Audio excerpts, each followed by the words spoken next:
La capitale économique ivoirienne abrite le Salon international des inventions d'Abidjan. Le Salon Abidjan Innova a ouvert ses portes ce jeudi au Palais de la Culture de Treichville. Nous y reviendrons. La Société ivoirienne d'assistance aux collectivités a procédé à la restitution des travaux du potentiel fiscal de 10 collectivités territoriales. Des détails dans cette édition. Et puis l'Arrête Plus a offert 10 motos et des chèques d'une valeur globale de 70 millions de francs CFA à des ONG et des villages de la région de Lamé dans le cadre de la lutte contre les changements climatiques. Mesdames et messieurs, merci de nous rejoindre. Le Salon international des inventions d'Abidjan, dénommé Abidjan Innova, a ouvert ses portes ce jeudi au Palais de la Culture de Treichville. Plusieurs exposants étrangers et ivoiriens prennent part à cette rencontre et c'est une rencontre qui vise à présenter et faire connaître les inventions et démontrer les qualités innovantes des inventeurs africains et ivoiriens. Le gouverneur du district d'Abidjan a marqué de sa présence l'ouverture de ce salon. Le commentaire de Jean-Charles Sibaï. Abidjan, Palais de la Culture. 3 jours durant, le site abritera le Salon international de l'invention Abidjan Innova, un salon pour magnifier la culture de l'invention. À côté de la crème scientifique de Côte d'Ivoire, ils se sont tous retrouvés. Inventeurs, innovateurs, start-up, chercheurs, créateurs ou tout simplement ceux qui se reconnaissent un talent dans l'innovation. Tous sont venus rappeler au pouvoir public et aux entreprises les enjeux de l'invention dans le développement économique des pays. Toute invention est un trésor caché. Seul celui qui pourra la valoriser et l'habiller aux couleurs du marché en jouira des fruits pour très longtemps. Les inventions exposées ici sont toutes des pierres précieuses et chacune mérite de retenir votre attention. L'invention peut faire rêver, mais ici nous sommes dans la réalité. Et la réalité est qu'aucune révolution technologique n'a été commandée. Elle survient et s'impose à tous. Pouvons-nous faire de nos inventions d'aujourd'hui des succès technologiques de demain? Les inventeurs vous font confiance et ont fait leur part en venant exposer à Abidjan Innova. Ils comptent désormais sur vous et veulent faire du chemin avec vous. Ensemble, transformons nos brevets d'invention en produits de marché contributeurs aux économies de nos États. Une 60aine de stands s'offrent aux visiteurs. Parmi eux, le parrain du Salon Abidjan Innova, le gouverneur du district autonome d'Abidjan, Begré Mambé. Mais c'est une chance pour la Côte d'Ivoire. Vous savez que les pays développés sont partis des inventions de leurs citoyens et il y a eu des hommes d'affaires pour prendre en charge ces inventions, pour passer de l'innovation, l'invention à la production, commercialisation. C'est de ça qu'il s'agit en Côte d'Ivoire maintenant et que nous devons soutenir. Et c'est pourquoi le président de la République vient d'instaurer le prix Alassane Ouattara du jeune inventeur ivoirien qui va prendre en compte tous les jeunes qui des innovations à apporter au fonctionnement du quotidien et au fonctionnement du futur par la recherche appliquée qu'ils réalisent dans leur laboratoire. L'importance de cet événement se situe dans la perspective de ce que la Côte d'Ivoire veut être parmi les nations dans ce monde. Nous devons avoir la capacité de mobiliser nos intelligences parce qu'il y en a beaucoup. Les Ivoiriens sont brillants, sont intelligents, ils ne demandent qu'à travailler et nous avons pour obligation de les encourager. C'est pourquoi le président nous a envoyé ce matin. Le Salon international de l'invention Abidjan Innova va durer 3 jours. Des distinctions et autres prix seront remis à des inventeurs. Abidjan Innova se veut la réplique du Salon de l'invention de Belgique et de Valence en Europe. Restons toujours au Palais de la Culture de Treichville où bat son plein le Salon Abidjan Innova.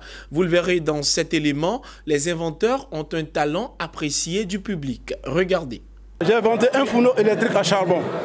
Parce que les fourneaux ordinaires, pour l'allumer, il y a toujours un problème de fumée.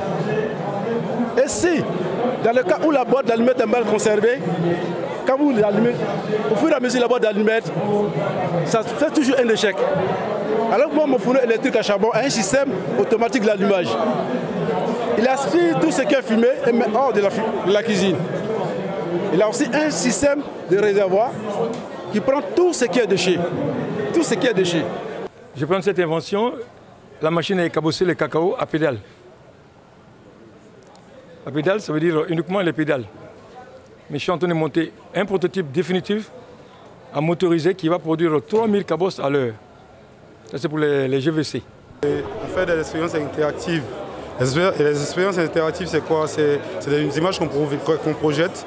Et à la suite de ces images, on met des dispositifs en place à travers lesquels il y a des réactions vis-à-vis de ces images. On peut présenter par exemple un terrain de foot où il y a des images de ballon de foot, on peut jouer au foot dessus.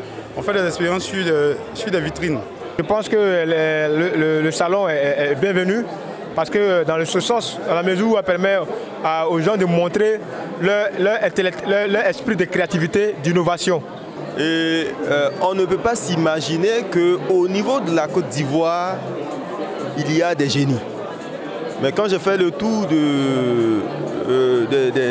des stands, j'ai vu que vraiment il y a des choses extraordinaires. Et vraiment, je ne savais pas que l'Afrique avait aussi du talent. Je suis venu, il y a vu beaucoup de choses qui m'ont épaté. Par exemple, il y a vu une machine qui produit du courant à base de lait sans énergie. Voilà. Et aussi une machine qui a été fabriquée par un Africain, un Ivoirien, qui peut arrêter une voiture volée et qui peut même commander à distance à 1000 mètres pour l'irrigation, pour éteindre son climatiseur et plein de choses. Vraiment, il encourage beaucoup les autorités à aider les... La capitale économique ivoirienne a abrité la première édition de la Journée internationale de la femme du secteur agricole. Une journée dédiée d'une part à la célébration du mérite des femmes ivoiriennes au regard de leur contribution dans le processus du développement et d'autre part pour mener des réflexions afin de parvenir à l'autonomisation des femmes du secteur rural. Le reportage de Mon Désir Nascimento Difini et Richard Akeke. Leur savoir-faire dans le secteur agricole a été reconnu à travers la célébration d'une journée qui leur est dédiée, la Journée internationale des femmes du secteur agricole, Djif Minader. Elles sont pour la plupart revendeuses ou transformatrices de produits agricoles. Comme ici exposé à la Kestab d'Abidjan, ce sont des transformatrices de beurre de karité made in Côte d'Ivoire. Pour elles, le challenge aujourd'hui est au niveau de la vente de ces produits. Elles appellent l'État de Côte d'Ivoire à les aider à trouver des marchés d'écoulement. Pour montrer le beurre de karité sous différentes formes. Parce que le beurre de karité a une senteur assez particulière que tout le monde ne supporte pas. Et là, nous avons fait des mélanges artisanaux pour montrer que le beurre de karité aussi peut être proposé sous une autre senteur. Donc nous avons du beurre de karité à la rose, nous avons du beurre de karité au chocolat, nous avons du beurre de karité au gingembre. La transformation est très pénible. Donc le challenge aujourd'hui après la certification, c'est de vraiment emmener l'Ivoirien à s'approprier la consommation locale des braves femmes ivoiriennes qui se battent au quotidien pour transformer les matières premières ivoiriennes. En procédant au lancement de la première édition du Djif Minader, Journée internationale de la femme du secteur agricole, Mamadou Sangafoa, ministre ivoirien de l'Agriculture et du Développement rural, a salué la contribution des femmes dans le secteur agricole. Selon lui, ces femmes tiennent un pan important de l'économie ivoirienne, notamment au regard du taux de la main-d'œuvre féminine exprimé à 67% avec une production de 60 à 80% du vivrier. De la transformation. Et c'est là que je voudrais saluer cette explication. Jusqu'ici, tout le travail de nos braves femmes sur le karité n'avait jamais été reconnu à l'international.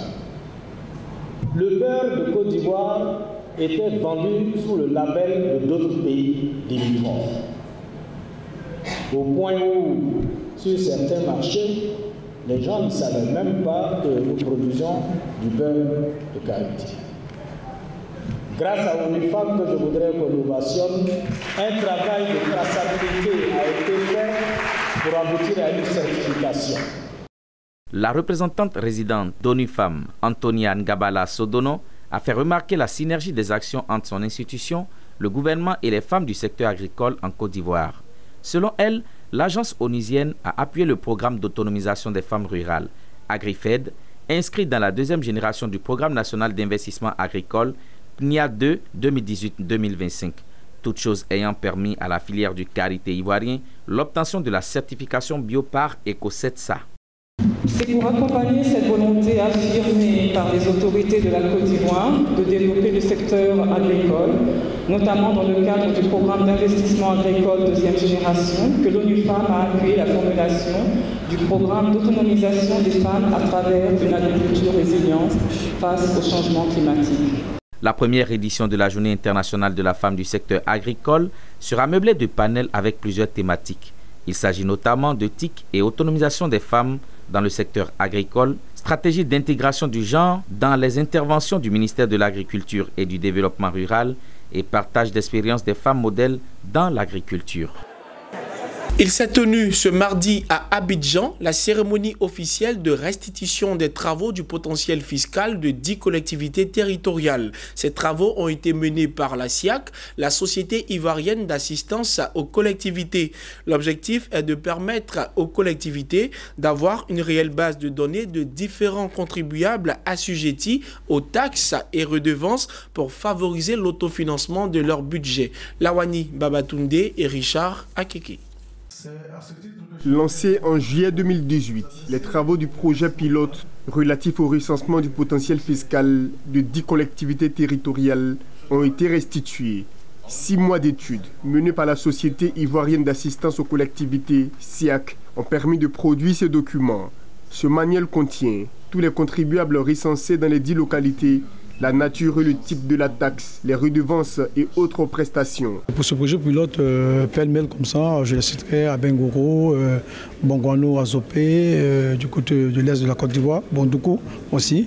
Et nous avons la commune de Man, nous avons la commune de Boaké, la commune de Ferké et Bondjali. Et je pense bien Gagnoua, ce sont ces communes qui constituent les 10 communes pilotes pour cette étude-là. L'objectif à terme, c'est de passer à la dématérialisation du recouvrement, parce que nous voyons qu'il y a beaucoup de déperditions au niveau du recouvrement.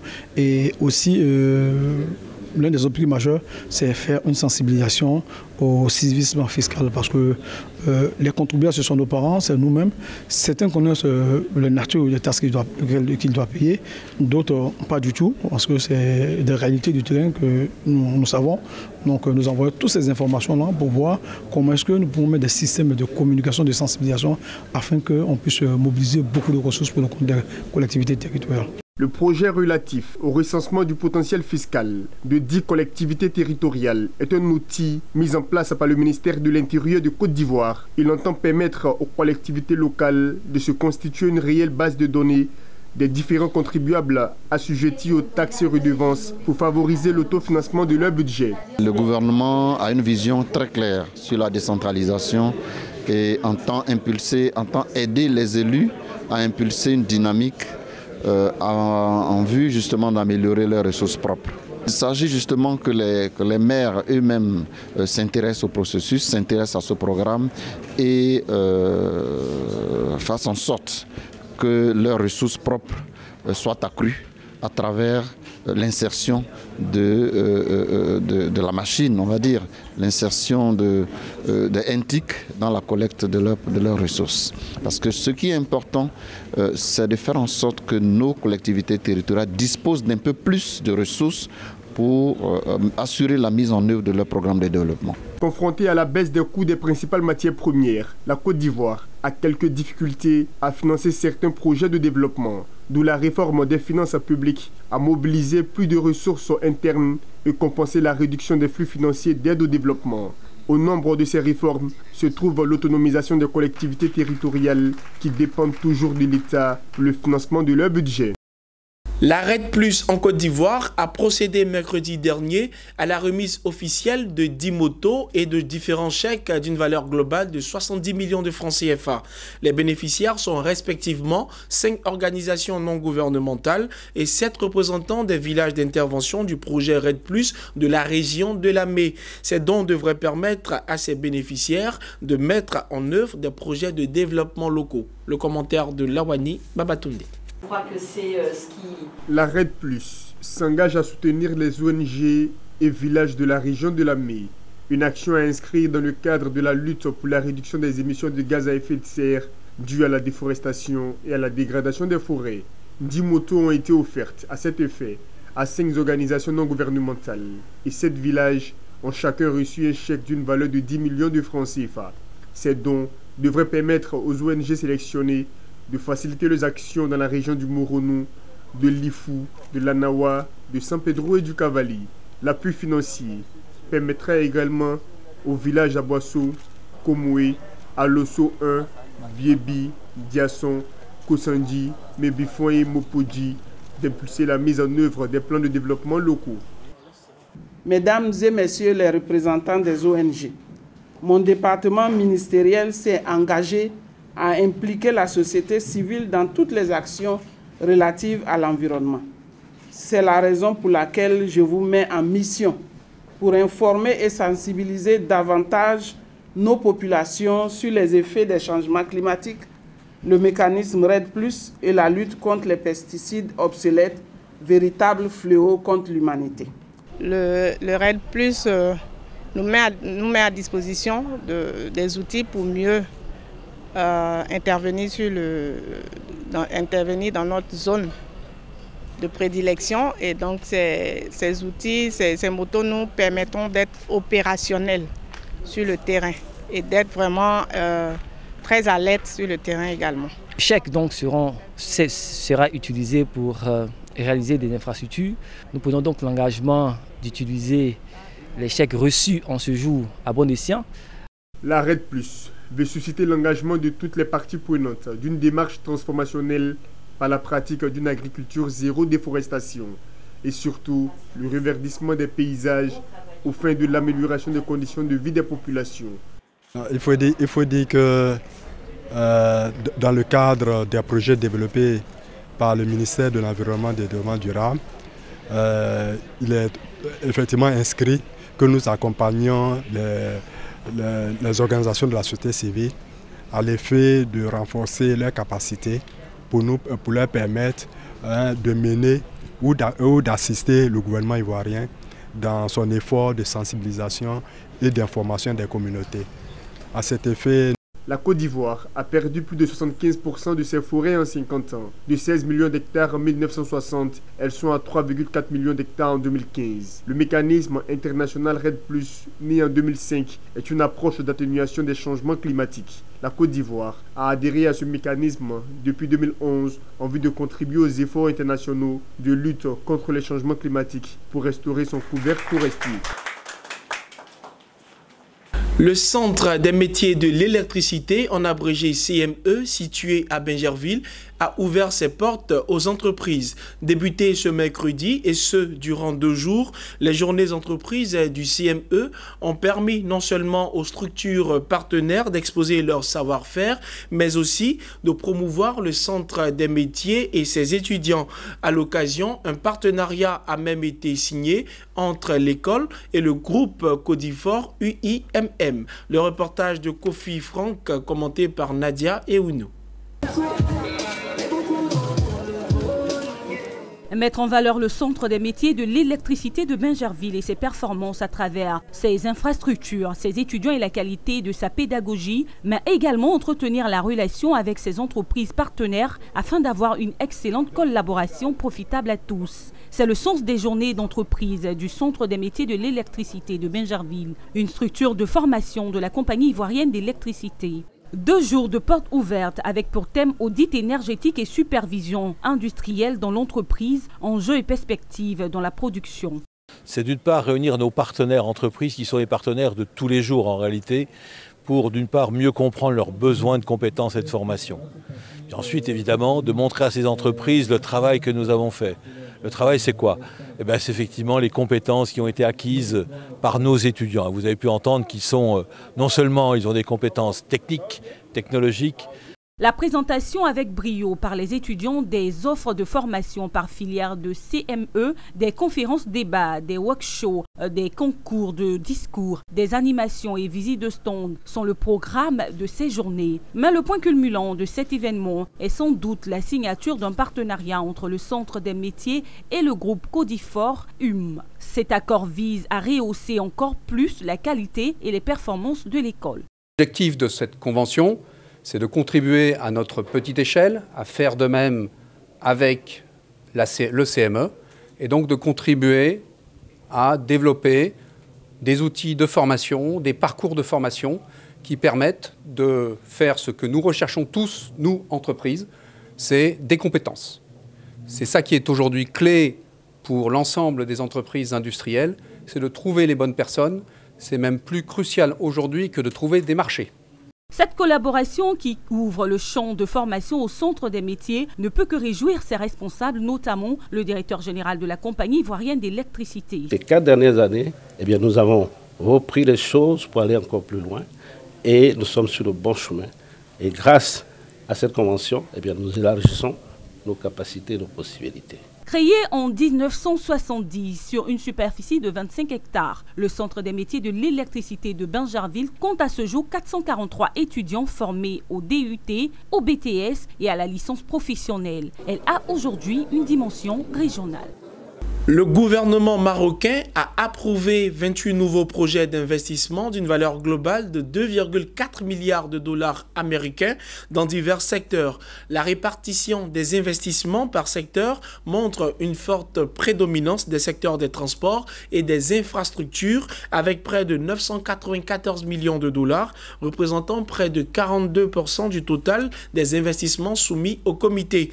Environ 60% des projets d'investissement sont financés par des investisseurs marocains et le reste est soit par le bailleur de fonds, par des investissements internationaux ou par le biais de partenariats locaux et internationaux. Merci de nous avoir suivis et de rester fidèles à votre chaîne panafricaine d'information économique.